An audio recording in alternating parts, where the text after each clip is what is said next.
मेरा उस घर से 50 साल का रिश्ता है, आधी सदी का।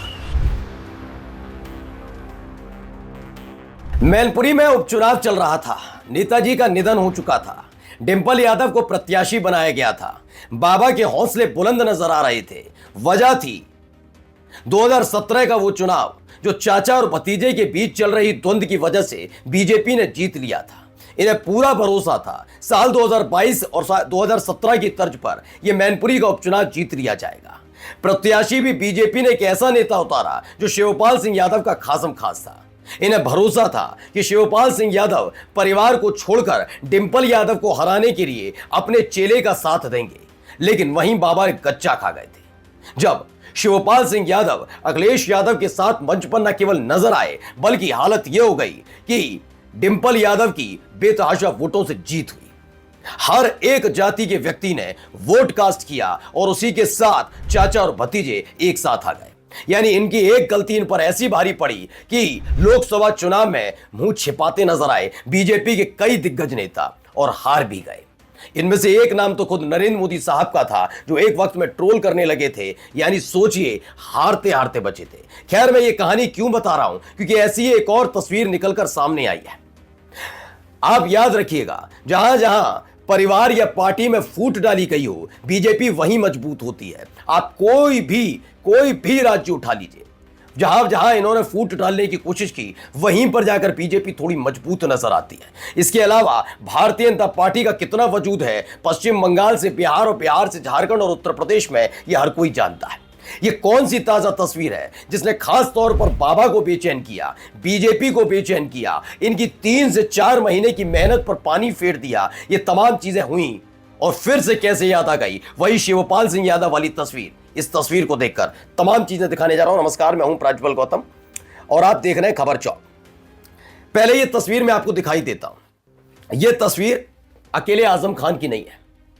जी हां, आजम खान मुलाकात करने गए।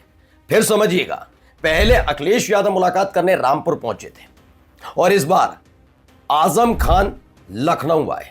आजम खान लखनऊ आते हैं और अखिलेश यादव से मुलाकात करते हैं। यह मुलाकात की तस्वीर आप देख लीजिए।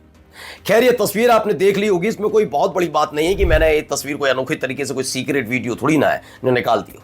खैर, मैं पहले बताऊंगा इसके पीछे की कहानी। यह तस्वीर निकलकर सामने है। इस तस्वीर के साथ साथ एक और तस्वीर है जिसमें आजम खान अकेले नहीं आए, अपने बेटे और पूर्व विधायक अब्दुल्ला आजम को साथ लाए। ये देखिए, मुस्कुराते हुए चेहरे और इन चेहरों के पीछे की जो मुस्कान है वो ऐसे ही नहीं है कि बनावटी हो।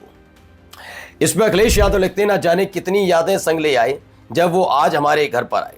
ये जो मेल मिलाप है यही हमारी साझा विरासत है। बिहार चुनावों के मद्देनजर आप अंदाजा लगाइए, बिहार चुनावों के मद्देनजर ये कोशिश की जा रही थी कि आजम खान को लेकर बीजेपी कितनी से हृदय, कितना मोहब्बत करती है। बहुत लोगों ने कहा कि बिहार चुनाव से ठीक पहले आजम खान का आना, सुरक्षा मिल जाना और बहुत सारी चीजें उनके लिए कही गई कि आजम खान को एक बैक टू बैक। मैंने भी कहा कि लेकिन बिहार चुनाव के संदर्भ में कोई बात नहीं हो सकती। अगर आप आजम खान की इस राहत को, जेल से बाहर आने की कहानी और इसके साथ साथ बीएसपी ज्वाइन कर लेंगे, अब वो ये पार्टी ज्वाइन कर लेंगे, वो वाली पार्टी ज्वाइन कर लेंगे, जो कहानियां चल रही थी, मैंने तब भी कहा था ये सारी कहानियां निराधार है और एक गढ़ी जा रही हैं गोदी मीडिया की तरफ से, जिससे समाजवादी पार्टी को कमजोर किया जाए। और लेकिन लोग इसे बिहार के चुनाव से जोड़ रहे थे और मैं पहले भी कह रहा था और आज भी कहता हूं, कभी आजम खान की रिहाई का मसला था ही नहीं बिहार चुनाव। ये सारा का सारा जो खेला था, ये खेला 2027 का विधानसभा चुनाव है। इस तस्वीर की उम्मीद कभी बाबा ने की ही नहीं थी।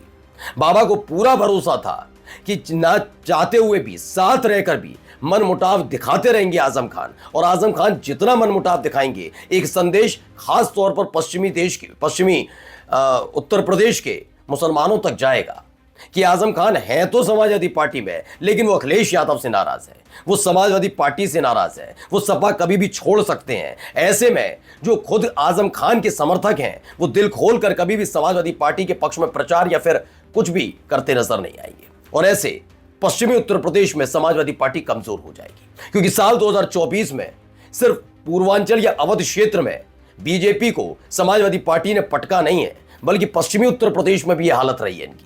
इसीलिए पश्चिमी उत्तर प्रदेश में फिर से मजबूत होने के लिए यह कदम उठाया जा रहा था। लेकिन इस तस्वीर ने सारे सपनों पर पानी फेर दिया। लेकिन क्या इसी सब तस्वीर ने सपने में पानी फेरा? नहीं। आइए अब आपको दिखाता हूं, जरा थोड़ा सा बयान सुनिए क्या कह रहे हैं।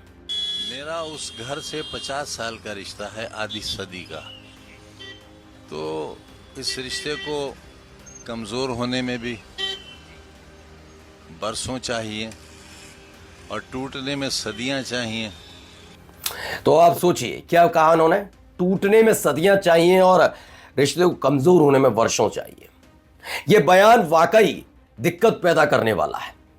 आप माने ना माने कि कई साल तक कोई नेता अगर जेल की सलाखों के पीछे रहता है, वो व्यक्ति अगर राजनीतिक तौर पर सक्रिय, जब जेल के अंदर है तो सक्रिय नहीं हो पाते, आप उस आदमी की छवि खराब करने के लिए ऐसे ऐसे केस लगाते हैं जिस पर एक वक्त में कोर्ट को टिप्पणी करनी पड़ती है कि जिस तरह के मामले आजम खान के खिलाफ दर्ज किए जा रहे हैं, उसे देखकर लगता है कि सत्ताधीशों की मंशा आजम को जेल से बाहर आने की देने की नहीं है, ये कोर्ट की टिप्पणी होती है।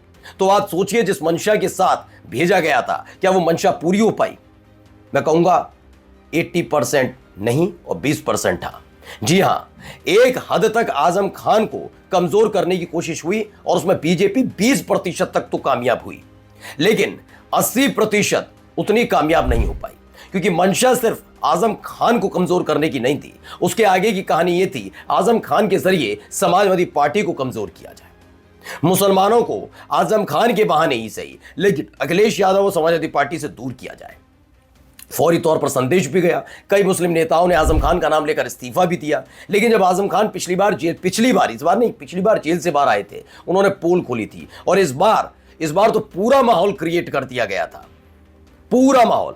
और मैं अब भी कह रहा हूं, आज बहुत बड़ी बात कह रहा हूं, सुनिएगा, 2027 के चुनाव से पहले अगर ये सत्ताधीशों की मंशा आजम खान पूरी नहीं कर पाए तो दोबारा जेल जाना पड़ जाए तो बड़ी बात नहीं है। जी हां, अगर दोबारा जेल जाना पड़ जाए तो बड़ी बात नहीं, क्योंकि जिस मंशा के तहत एक हफ्ते के भीतर 3 मामलों में राहत मिल जाए, जबकि इतने लंबे समय से ये मामले सिर्फ घिसे जा रहे थे, चले जा रहे थे, वो अचानक बैक टू बैक एक हफ्ते में 3 मामलों में राहत मिलती है, तो सोचिए किस मंशा के तहत ही राहत मिली है। लेकिन क्या वो मंशा पूरा कर रहे हैं? नहीं, वो आजम खान मंशा भी पूरा नहीं कर रहे और इन दिनों यकीन मानकर चलिए बाबा की आंखों में फिर से खटक रहे होंगे। ये तमाम तस्वीरों ने पश्चिमी उत्तर प्रदेश में एक बार फिर से समाजवादी पार्टी को और ज्यादा मजबूत कर दिया। मैं ये नहीं कह रहा कमजोर हुई, क्योंकि हमने तो देख लिया लोकसभा चुनाव में आजम खान नहीं थे, फिर भी अच्छा प्रदर्शन किया, लेकिन फिर भी आजम खान की मौजूदगी 2027 के चुनाव से ठीक पहले बहुत महत्वपूर्ण हो गई है, बहुत ज्यादा महत्वपूर्ण। लोग इसे बिहार चुनाव से जोड़कर देख रहे हैं, लेकिन इस 27 की वो तैयारी थी जिस पर अब आजम खान और अखिलेश यादव दोनों ने बाबा के उस प्लान पर पानी फेर दिया। बौखलाहट उधर भी चल रही है, क्योंकि उनकी अपनी पार्टी में कुर्सी की रसाकसी है, कुर्सी पाने के लिए किसी भी हद तक जा रहे हैं, तो दूसरी तरफ समाजवादी पार्टी को तोड़ नहीं पाए। नमस्कार। This video is sponsored by Ram Group of Companies, co-sponsored by Nature House and Bhaiya Ji Silver Coated Ilaichi.